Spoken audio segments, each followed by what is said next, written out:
Teaching मित्रा के YouTube channel में आप सभी का स्वागत है। तो कैसे हैं आप लोग, कैसे चल रही है आपकी पढ़ाई। तो आइए हम एक नए टॉपिक को लेकर उपस्थित हैं। आज का हमारा जो टॉपिक होने वाला है वो इन्वायरमेंटल साइंस अर्थात पर्यावरण एवं शिक्षण शास्त्र, इससे रिलेटेड महत्वपूर्ण प्रश्नों को लिया गया है। आज के सेट में कुल 15 क्वेश्चन हैं जो कि काफ़ी महत्वपूर्ण है और पिछली जो अभी तक हमने शिफ्ट कराया है आपको, उससे थोड़ा अलग क्वेश्चन इस शिफ्ट में पूछा गया है। यह आज का 31 दिसंबर 2021 का जो पिछली बार ऑनलाइन एग्ज़ाम हुआ था उसका क्वेश्चन है। और आप क्वेश्चन देख के समझ में आपको आ जाएगा कि कैसे क्वेश्चन एक अलग ही ट्रैक से पूछ लिया है। हालांकि सिलेबस से रिलेटेड ही है, लेकिन जो रेगुलर प्रश्न पिछले 11 सेट तक आपको मैंने करवाया है उससे इसमें 75% क्वेश्चन अलग हट के है। तो आपको आज के सेट में, जो हमारा सेट नंबर 12 है, उसमें कुछ नए ढंग के क्वेश्चन आपको देखने को मिलेंगे। इससे पहले हम 11 सेट करवा चुके हैं। इसके अलावा CDP मैथ का भी प्रीवियस ईयर का सेट हम करवा चुके हैं। आप हमारे YouTube चैनल के प्ले लिस्ट में जाकर वहां से आप हमारी पिछली सभी वीडियो को देख सकते हैं। इसके अलावा CDP का कंप्लीट क्लास हमारा चल रहा है। हमारे YouTube चैनल पे वीडियो अपलोड हुआ है, अभी 2 वीडियो अभी तक आया है। आप वहां से भी पिछली वीडियो को देख सकते हैं, जो आपके एग्ज़ाम सीटेट 2022 के लिए काफ़ी इम्पोर्टेंट होगा। और हमारी पूरी जब क्लास ख़त्म हो जाएगी तो आप CDP में 30 बाई 30 ला सकते हैं आसानी से। इतना ज़्यादा हम कॉन्फिडेंस के साथ इसलिए बोल रहे हैं कि वो जो कंटेंट मैंने आपको बताया है उसमें बहुत ही गंभीरता से उसको बनाया गया है और पिछली जो कई एग्ज़ाम में पूछे गए सवाल हैं उसको ध्यान में रखते हुए बनाया गया है। तो आप हमारे प्ले लिस्ट में जाकर वहां से देख सकते हैं। और हम इस वीडियो की डिस्क्रिप्शन में भी पिछली ये क्लास का हम लिंक दे देंगे, आप हमारे इस वीडियो के डिस्क्रिप्शन में भी जाके देख सकते हैं। और हम आप लोगों को PDF जल्द ही टेलीग्राम पे अपलोड करने जा रहे हैं। आपको वहां से PDF मिल जाया करेगा डेली क्लास का। और हमारा जो पर्यावरण शिक्षा शास्त्र का प्रीवियस ईयर प्रैक्टिस सेट जो चल रहा है उसका भी आपको मिलेगा। और बहुत से लोगों का कमेंट आ रहा था कि सर एक टाइम टेबल फिक्स कर दीजिए कि आपका क्लास किस दिन कौन सा रहेगा और एक टाइम पे रहेगा। तो देखिए, थोड़ा सा मौसम आजकल ख़राब रहने के वजह से लाइट का प्रॉब्लम रहता है और इन्वर्टर पे जब सिस्टम चलता है तो थोड़ा साउंड में प्रॉब्लम आ जाता है वोल्टेज के वजह से। तो इसमें थोड़ा सा असुविधा है। जैसे ही ये सभी टेक्निकल चीज़ें दूर होती है तो फिर हम एक फिक्स टाइम आपको बता देंगे और उसी टाइम के अनुसार हमारी क्लास चलेगी। मैं हर संभव आपके इस सलाह का फॉलो करने का प्रयास करूँगा। तो अभी तक आपने यदि हमारे YouTube चैनल को सब्सक्राइब नहीं किए हैं तो एक बार सब्सक्राइब करके बेल आइकन दबा लीजिए और अपने दोस्तों में, अपने साथियों में एक बार शेयर ज़रूर कर दीजिए, जिससे आप तक तो हमारी वीडियो पहुँचे ही साथ आपके सभी दोस्तों तक भी हमारी वीडियो पहुँच सके। जो भी टीचिंग एग्ज़ाम की तैयारी कर रहे हैं उनके लिए हमारा यह सेशन काफ़ी फ़ायदेमंद होगा। और हमारा जो भी क्लास YouTube पे है वो बिल्कुल फ्री ऑफ कॉस्ट है और इसके लिए मेरे तरफ से कोई भी PDF या फिर किसी भी चीज़ के लिए आपसे कोई भी पैसा नहीं मांगा जाएगा। तो आप अधिक से अधिक शेयर करें ताकि ज़्यादा से ज़्यादा लोग हमारे इस सेशन से जुड़ पाएंगे। और कोई भी सवाल हो आपके मन में तो आप हमें कमेंट सेक्शन में ज़रूर लिख सकते हैं, या फिर हमारी जो ईमेल आईडी है आप हमें इस ईमेल आईडी पे मेल कर सकते हैं, या फिर आपका कोई सुझाव हो क्लास को रिलेटेड और कोई भी समस्या हो तो आप हमें आसानी से मेल कर सकते हैं या फिर हमें कमेंट सेक्शन में लिख सकते हैं। तो चलिए हम चलते हैं। आज की पहली जो क्वेश्चन है वो काफ़ी अलग है लेकिन बहुत ही हल्का है। साबुत, एक मिनट,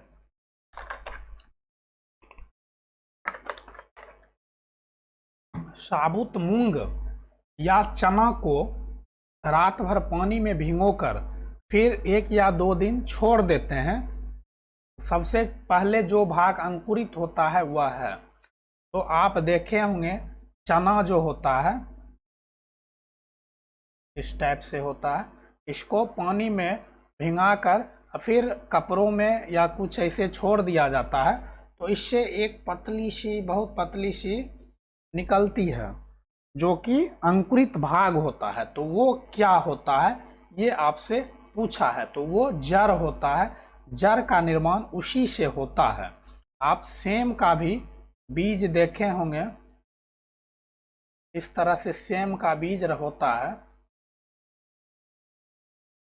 और इससे भी एक पतली सी निकलती है जब पानी में फूलने दिया जाता है, तो वो जो होता है उसी से जड़ का निर्माण होता है। वो एक प्रकार का जड़ होता है। यहाँ पे आपका ऑप्शन सी होगा। तना को तो आप समझ ही रहे हैं, पत्ती को आप समझ ही रहे हैं और फल को आप जानते ही हैं, तो ये काफ़ी आसान है। अगला प्रश्न है कि मांड स्टार्च की उपस्थिति को जांचने के लिए आयोडीन के हल्के घोल से परीक्षण करने पर निम्न में से कौन सा रंग आता है?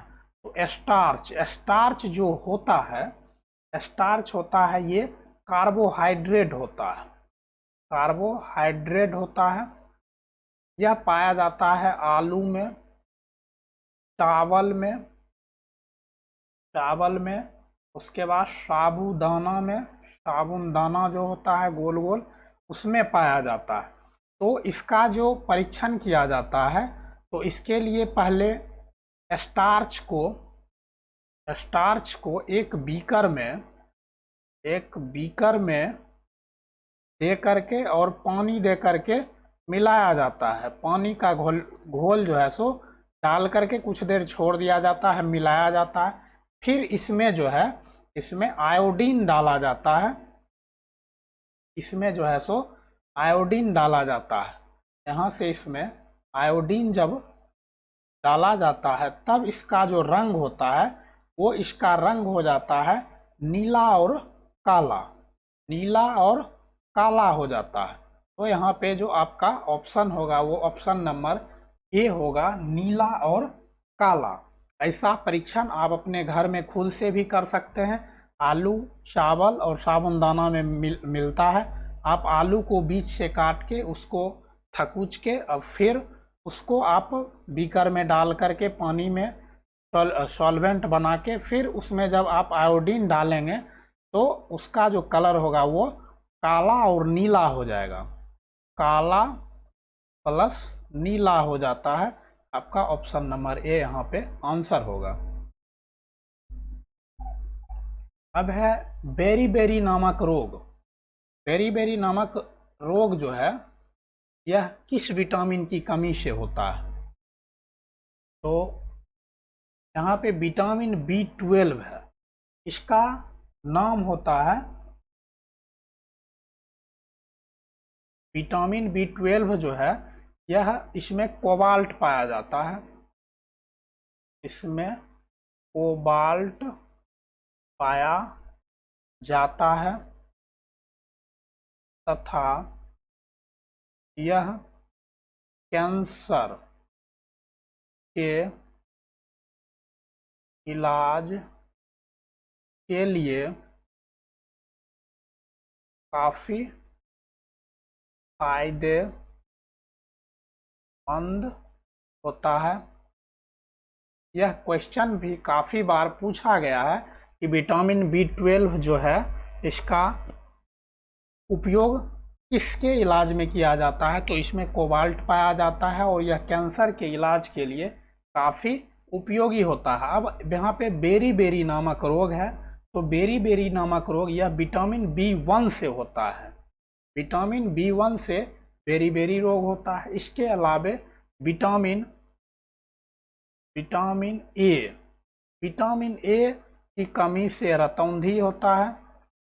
इसके लिए आपको गाजर, जिसमें विटामिन ए प्रचुर मात्रा में पाया जाता है, साग जिसे पालक बोला जाता है, इसको खाने की सलाह दी जाती है। अब है vitamin C. Vitamin C scurvy इससे होता है। इसके लिए आपको जिसमें विटामिन सी पाया जाता है, अर्थात खट्टा पदार्थ जैसे आंवला, इसका सबसे अच्छा स्रोत होता है, संतरा, नींबू। तो आपको यह सभी खाने के लिए बताया जाता है। उसके अलावा है विटामिन डी। विटामिन डी की कमी से होता है रिकेटस, जो कि बच्चों में होता है। इसके लिए आपको सुबह का धूप लगाने से विटामिन डी मिलता है। उसके बाद एक है विटामिन के। विटामिन के की कमी से रक्त का थक्का नहीं जमता है। यदि आपका उंगली कट जाथा है तो फिर आपका रक्त जो है सो वो नहीं रुकेगा, वो ब्लड निकलता ही चला जाएगा। ब्लड का फ्लो जो है वो काफ़ी देर बाद वो स्लो होता है। तो आप समझ गए, ये इसमें मैंने एक क्वेश्चन, 2, 3, 4, 5 क्वेश्चन इसमें मैंने एक्स्ट्रा आपको बताया हूँ। तो आपको इससे बाहर विटामिन से क्वेश्चन नहीं आएगा। इसमें जो भी मैंने बताया हूँ वो सभी काफ़ी इम्पोर्टेंट हैं। तो आपको इससे साइड में पेज में लिखते भी चले जाना है। एग्ज़ाम के टाइम में एक बार आप इसको रिवाइज कर लीजिएगा तो फिर आपका क्वेश्चन नहीं छूटेगा। और यह सेशन आपको कैसा लगता है, एक बार अभी आप अपने दोस्तों में शेयर ज़रूर कर दीजिए और एक कमेंट आप मेरे लिए कर दीजिए कि आपको यह सेशन कैसा लगता है। अब है पटसन का रेशा। पटसन के किस भाग से प्राप्त होता है? पटसन आप जानते होंगे, संठी का नाम आप सुने होंगे। संठी जो होता है वो पटसन निकालने के बाद जो बचता है वही संठी कहलाता है, जिसका उपयोग दीपावली में हम लोग करते हैं। वो अथी जो बनाते हैं, हुक्का पाती इसको बोला जाता है देहात की भाषा में। तो यह जो होता है दीपावली में जो संठी का उपयोग करते हैं, तो वो पटसन निकालने के बाद वो बचता है।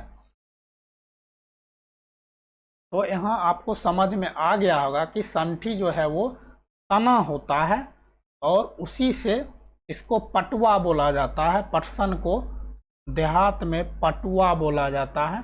इसी से जो जूट वाला बोरा है, जो 50 केजी का बोरा आता है मोटा वाला, वो इसी से बनता है। बंगाल में पटसन की खेती काफ़ी ज़्यादा होती है। तो यहाँ पे आपका ऑप्शन डी होगा आंसर। अब है निम्न में से कौन सा जड़ नहीं है? तो सबसे पहले आपको ये पता होना चाहिए कि जड़ कौन सा है और तना कौन सा है। तो यहाँ पे जड़ जो है वो मूली, गाजर, शलजम, शकरकंद, उसके बाद टैपियोका, उसके बाद चुकंदर, ये सभी जड़ हैं। और तना की हम बात करते हैं तो आलू, प्याज, उसके बाद अदरक,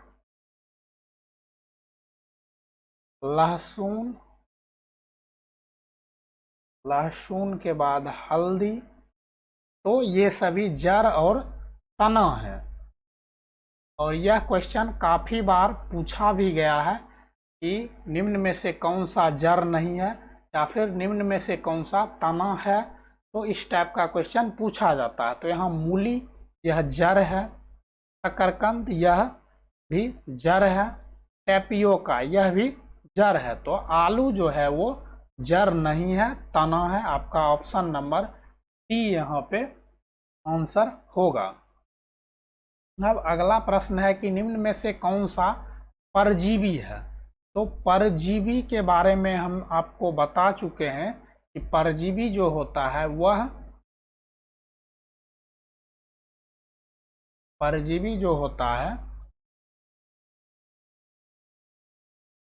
यह दूसरों के ऊपर रहकर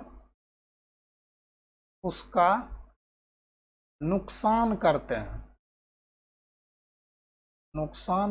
हैं, वह अपनी फायदा या लाभ के लिए। तो इसका जो एग्जाम्पल है वो है अमर बेल। आपको आपके प्रश्न का आंसर मिल गया होगा कि कौन सा परजीवी है। तो अमरबेल परजीवी है। एक होता है सहजीवी या सहजीविता भी इसको बोलते हैं। तो इसमें है कि वैसा जीव जो एक दूसरे को लाभ पहुंचाते हैं वे सहजीविता कहलाते हैं। जैसे बगुला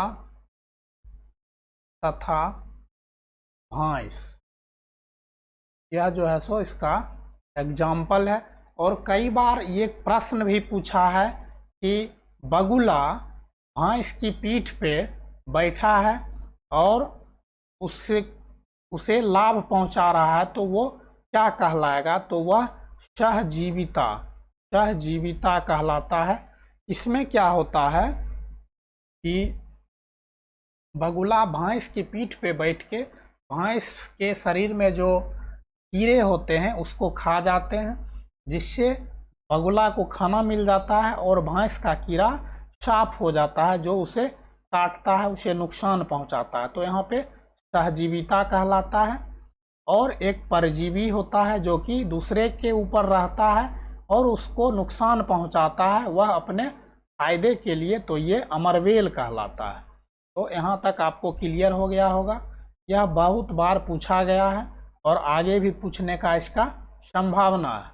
अब है निम्न में से किन पौधे की जड़ों में नाइट्रोजन जोड़ने वाली बैक्टीरिया की ग्रंथियां नहीं होती है। तो जो भी दलहन पौधे होते हैं उसके जड़ में जो होता है वो नाइट्रोजन वाली बैक्टीरिया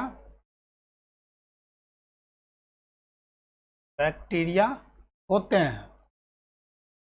यह फिक्स है, यह की पॉइंट है कि दलहन पौधे जितना भी होगा उसके जड़ के अंतर्गत राइजोबियम नामक एक बैक्टीरिया होता है जो कि नाइट्रोजन स्थिरीकरण में काम करता है। नाइट्रोजन वाली बैक्टीरिया होता है। तो यहाँ पे मटर, मीठी मटर है, स्वीट पी, बगीचे वाली मटर है, गार्डन पी, मूंगफली, यह तीनों जो है वो दलहन है। यहाँ पे तुलसी जो है वो इससे अलग है, उसके जड़ में बैक्टीरिया जो होती है नाइट्रोजन जोड़ने वाली वो नहीं होती है। तो यहाँ पे जो आपका आंसर होगा वो ऑप्शन नंबर सी आपका आंसर होगा। अब है पत्ती में शिराओं एवं छोटी शिराओं की व्यवस्था का नाम क्या है। तो शिराओं और छोटी शिराओं की जो व्यवस्था होता है वो शिरा विन्यास कहलाता है। वह क्या कहलाता है, शिरा विन्यास। अब हम शिरा विन्यास की आपको डिफिनेशन एक बार बता देते हैं कि पत्तियों के ऊपर जो रेखाएं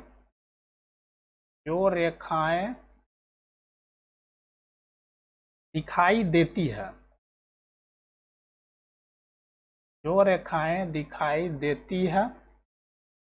उन्हें शिरा कहते हैं,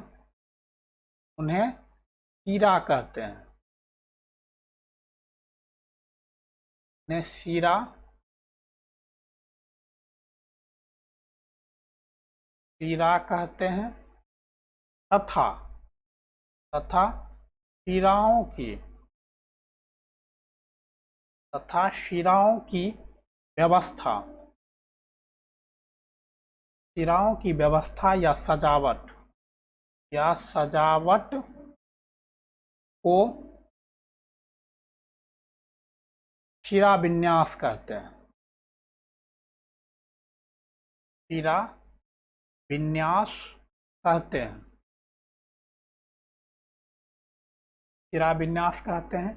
शिरा विन्यास यह दो प्रकार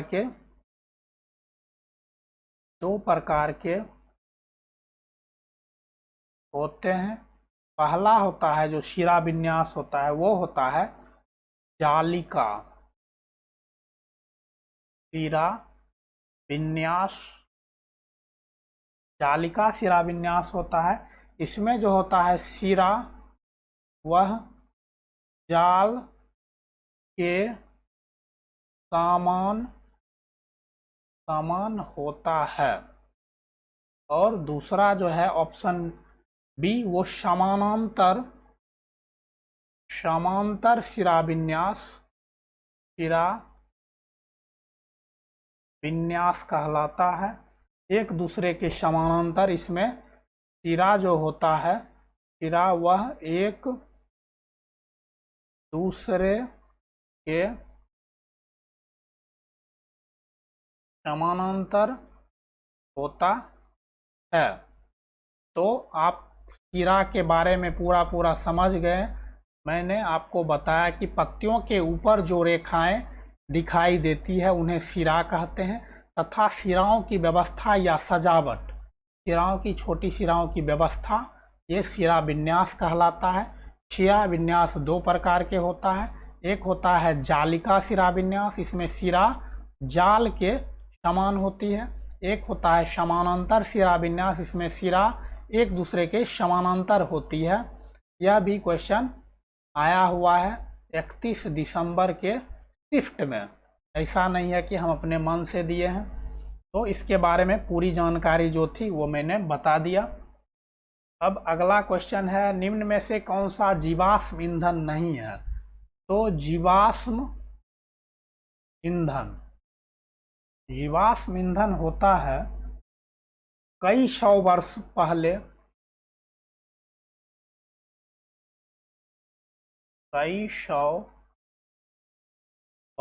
पहले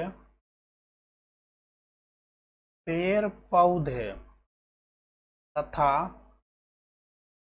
जीवों के मिट्टी के अंदर अपघटन होने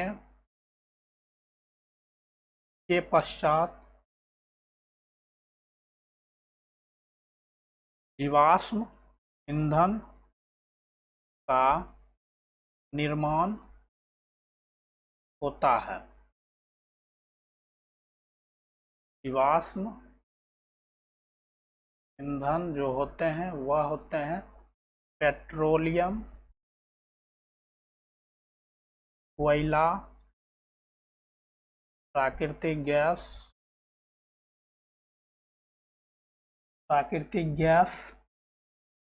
डीजल, ये सभी तो पेट्रोलियम पदार्थ में भी आता है। तो ये सभी जो भी हैं, ये जो होते हैं जीवाश्म ईंधन, ये कई सौ वर्ष पहले पेड़ पौधे जीवों के मिट्टी के अंदर अपघटन होने के पश्चात जीवाश्म ईंधन का निर्माण होता है। यह जीवों के द्वारा अपघटन के पश्चात कई सौ वर्षों के पश्चात मिलते हैं, इसलिए इसे जीवाश्म ईंधन कहा जाता है।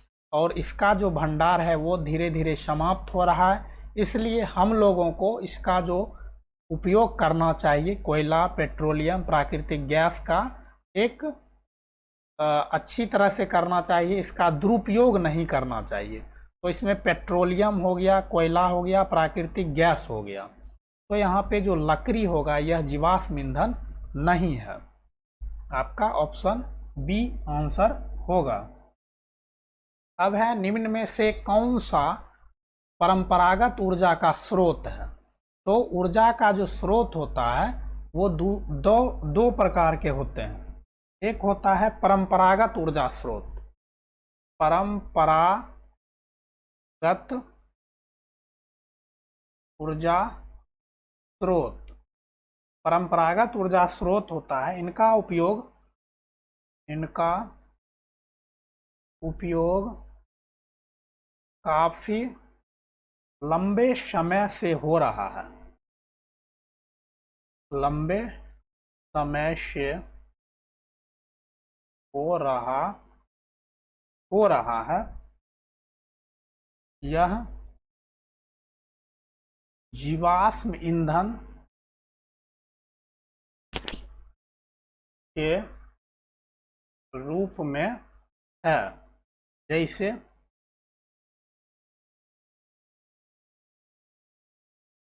जैसे कोयला, अभी हम बताए हैं जीवाश्म ईंधन कौन कौन से हैं, कोयला, पेट्रोलियम, उसके बाद गैस, ये सभी जो हैं परंपरागत ऊर्जा के स्रोत हैं। इसके अलावे पवन ऊर्जा, उसके बाद पनबिजली, लकड़ी, ये सब भी हैं जो इसके अंतर्गत आते हैं। इसमें जीवाश्म ईंधन के रूप में भी हैं और तथा अन्य ईंधन भी हैं। तो ये सभी परंपरागत ऊर्जा स्रोत के अंतर्गत आते हैं। अब एक है गैर परंपरागत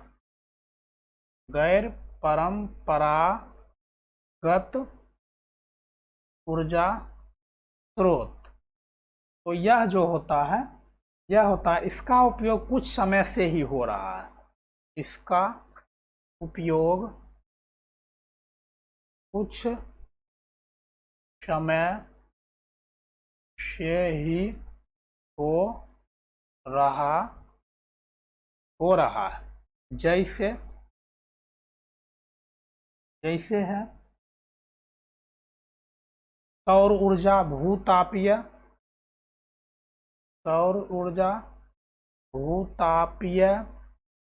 ऊर्जा, उसके बाद ज्वारीय ऊर्जा,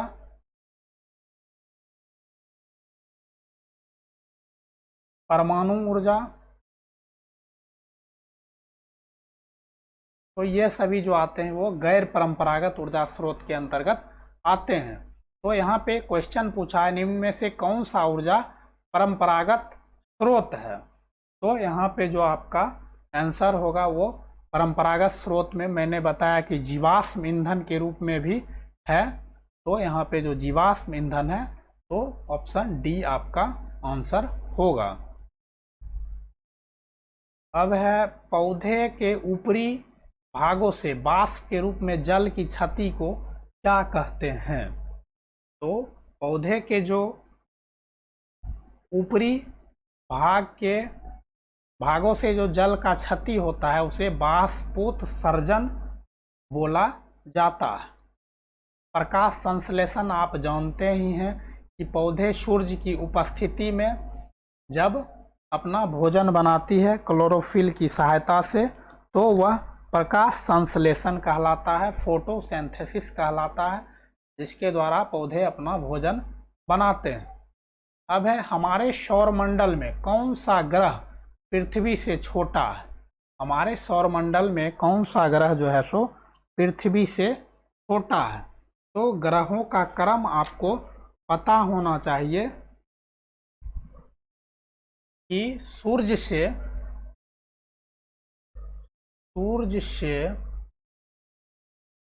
दूरी के अनुसार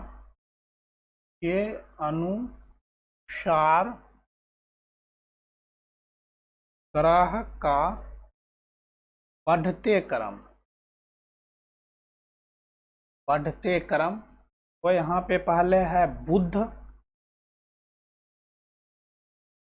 है, उसके बाद आता है शुक्र, बुध के बाद शुक्र के बाद पृथ्वी के बाद मंगल के बाद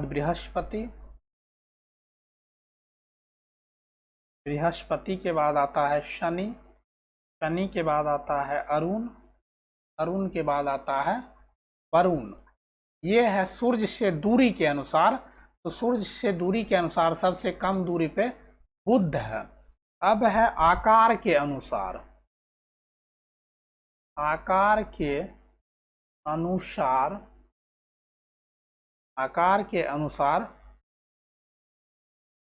ग्रहों का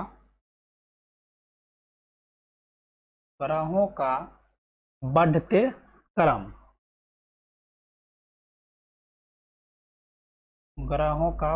क्रम। इसमें है पहला बुध, दूसरा है मंगल, तीसरा है शुक्र, इसके बाद है पृथ्वी के बाद है वरुण के बाद है अरुण के बाद है शनि के बाद है बृहस्पति। अर्थात सबसे बड़ा बृहस्पति और सबसे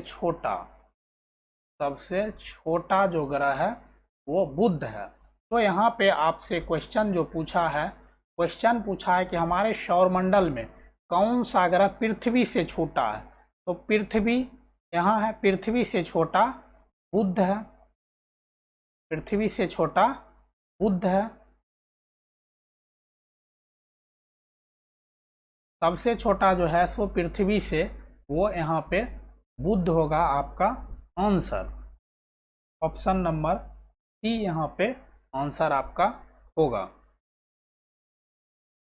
शनि बड़ा है, उसके बाद पृथ्वी से जो छोटा है वो 2 ग्रह है, तो सबसे जो छोटा है वो बुध ग्रह ही है।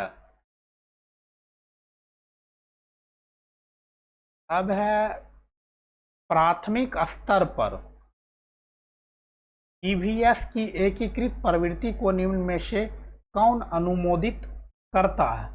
तो विज्ञान, सामाजिक विज्ञान तथा पर्यावरण शिक्षा की अवधारणा एवं मुद्दों का एकीकरण, बच्चा अपने पर्यावरण को एक संपूर्ण रूप में देखता है, यह भी सही है।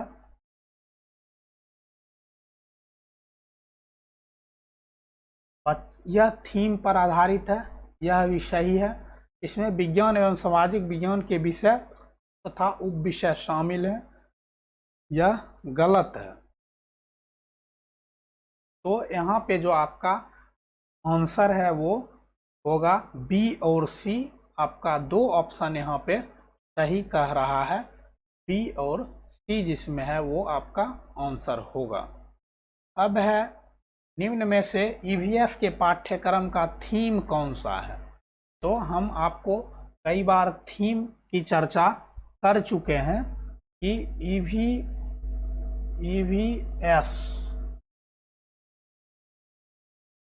ईवीएस के थीम 6 हैं।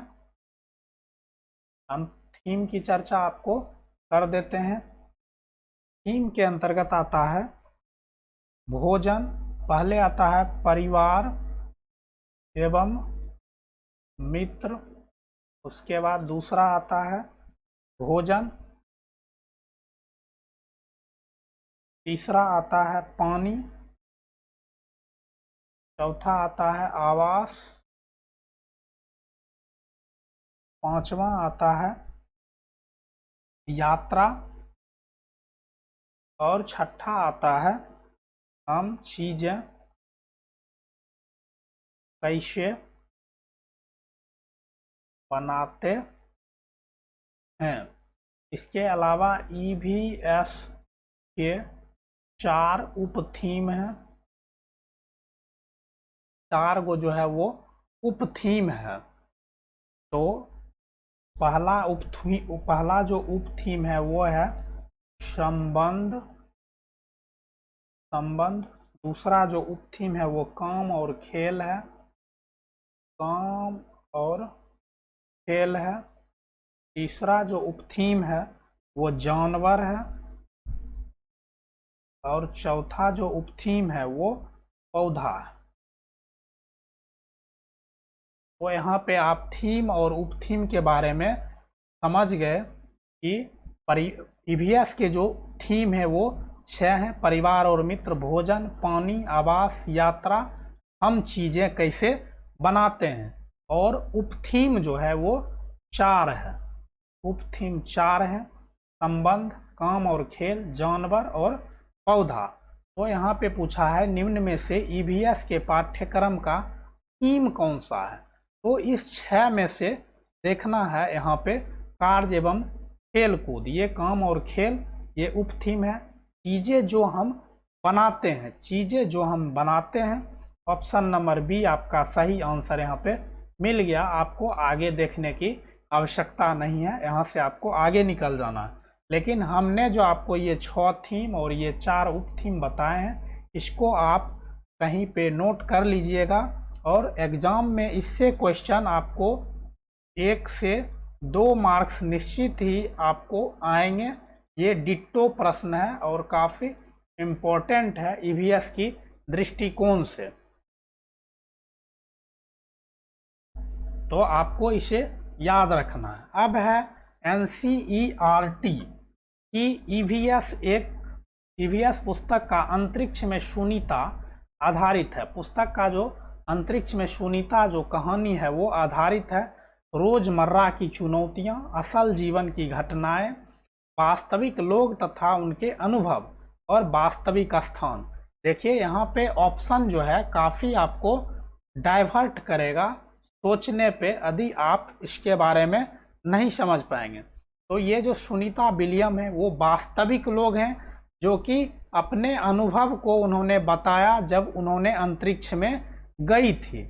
आपको इस तरह से याद करना है कि वह वास्तविक जो थे वो अपना अनुभव वहाँ पे जाके रियलिटी में उन्होंने अनुभव किया और वो अनुभव आपसे साझा किया। तो ये आपका ऑप्शन सी आंसर होगा। तो यहाँ पे आपको डाइवर्ट कर सकता है कि असल जीवन की घटनाएं, तो यह उनके जीवन की घटना है कि उन्होंने वहाँ पे गए हैं, लेकिन जो सबसे सटीक आपका आंसर होगा वो ऑप्शन नंबर सी आपका आंसर होगा, वास्तविक लोग तथा उनके अनुभव। क्योंकि वो वहाँ पे गए, वहाँ पे जो उन्होंने फील किया, जो उन्हें महसूस हुआ अंतरिक्ष में रहकर, तो ऐसा उनके जीवन की जो है वो वास्तविक अनुभव है और वे वास्तविक लोग थे। तो आज का हमारा जो भी महत्वपूर्ण क्वेश्चन था उसका आंसर यहाँ पे दिया गया है, आप इसको देख लीजिएगा। और अभी तक आपने यदि सब्सक्राइब नहीं किए तो एक बार सब्सक्राइब करके बेल आइकन ज़रूर दबा लें और अधिक से अधिक शेयर कर दें, ताकि आपके साथ साथ आपके दोस्तों तक भी हमारी वीडियो पहुंच सके। और अच्छा लगा हो तो लाइक ज़रूर कीजिएगा, और हमें कमेंट सेक्शन में कमेंट ज़रूर कीजिएगा कि यह वीडियो आपको कैसा लगता है, हमारा जो क्लास है वो आपको कैसा लगता है। हमारा YouTube चैनल आपको पता है, और यदि आपको जिद है कि शिक्षक इस बार हम बनेंगे, तो आज से और अभी से आप लग जाइए। अभी आपके पास 3 से 4 महीना का समय है। आप अभी से यदि रेगुलर 6 से 8 घंटा यदि पढ़ाई करते हैं तो आपको निश्चित तौर पे सीटेट में 120 मार्क्स आसानी से आपको आ जाएंगे। बस रेगुलर कंटिन्यूटी किसी भी चीज़ में ज़रूरी है। यदि आप रेगुलर नहीं करते हैं तो फिर आपको समस्या हो सकती है। और यदि आपके मन में कोई भी सवाल हो तो आप हमें ईमेल पे मेल कर सकते हैं या फिर हमें कमेंट सेक्शन में आप लिख सकते हैं। आपके मन में सीटेट से संबंधित कोई भी सवाल हो या फिर कोई सुझाव हो तो आप हमें भेज सकते हैं। हम जल्द ही आप लोगों को टेलीग्राम पे सभी वीडियो का PDF शेयर कर देंगे। और हमारा CDP का कंप्लीट क्लास चल रहा है। अभी तक मैंने 2 वीडियो अपलोड कर दिया हूं, जिसमें कि एक ग्रोथ एंड डेवलपमेंट और दूसरा जो है वो है स्टेजेज ऑफ डेवलपमेंट। तो ये वीडियो आप हमारे प्ले लिस्ट में जाकर आप देख सकते हैं। और इस वीडियो के डिस्क्रिप्शन में हम आपको लिंक प्रोवाइड करवा देंगे, आप वहां से भी हमारी पिछली सभी वीडियो को देख सकते हैं। और CDP EVS मैथ का जो प्रीवियस ईयर का क्वेश्चन है वो भी मैंने बहुत सारा करवा दिए हैं। और इसके साथ साथ आप ऑनलाइन टेस्ट सप्ताह में एक बार दीजिए, क्योंकि आपका जो एग्ज़ाम होना है वो ऑनलाइन मोड में होना है। तो इसके लिए आपको 150 क्वेश्चन और जो टाइम मिलेगा वो 150 मिनट का आपको टाइम दिया जाएगा। तो इसलिए आपको क्वेश्चन का प्रैक्टिस ऑनलाइन मोड में भी करने की आवश्यकता है। तो यदि शेयर नहीं किए तो एक बार शेयर कर दीजिए और लाइक कमेंट ज़रूर कर दीजिएगा और सब्सक्राइब भी कर दीजिएगा। तो मिलते हैं हम अगली वीडियो में। बहुत सारी बातें आज आपसे मैंने शेयर किया, तो मिलते हैं हम जल्दी अगली वीडियो को लेकर। तब तक के लिए बाय बाय, टेक केयर, अपना ख्याल रखें और पढ़ाई करते रहें।